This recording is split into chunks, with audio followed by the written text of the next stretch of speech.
Let's start with buses. How much money is being made from the privatisation of buses? What effects has that had on services as well? Yeah, we've calculated that since 2007, 1.73 billion has been taken out in the form of dividends from the bus system, and that's a really conservative estimate. The system itself has been relying on public funding the whole time, and yet there's operators creaming profits, and yeah, bus fares are just extortionate. They've risen by 66% since 1987, and that's adjusted for inflation. I mean, it's evident, right? You're paying £2.50 for 10 stops on a bus. As whether else we're paying more for less. Some bus routes are always going to be unprofitable, but what you had when you had a regulated system was that you could at least have some cross-subsidy between profitable routes and the unprofitable ones.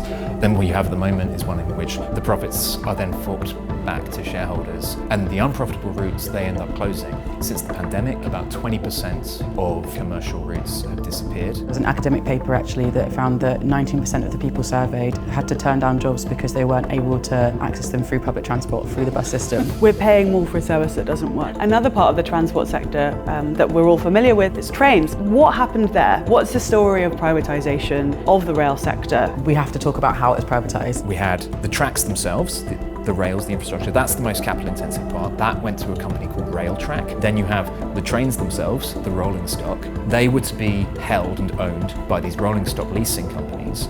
And then the train operating companies, who essentially own very little. If you ask people what was the most disastrous privatisation, they'll probably say water for obvious reasons. But Railtrack was so disastrous that within 5 years or so, we'd already renationalised it again.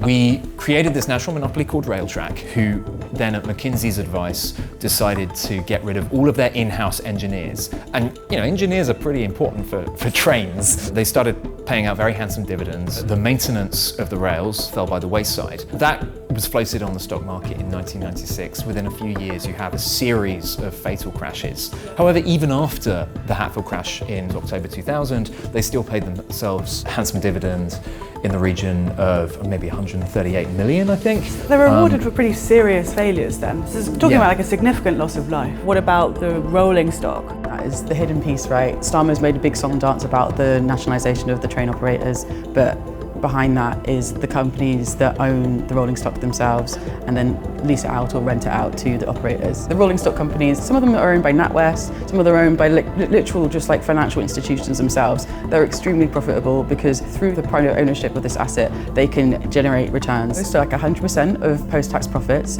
are distributed as dividends from these companies. Because the thing that's useful to them is the fact that they own the trains. They don't need to do anything other than own the trains. Rolling stock companies, the main three, account for about 85% of the market. It's kind of an oligopoly.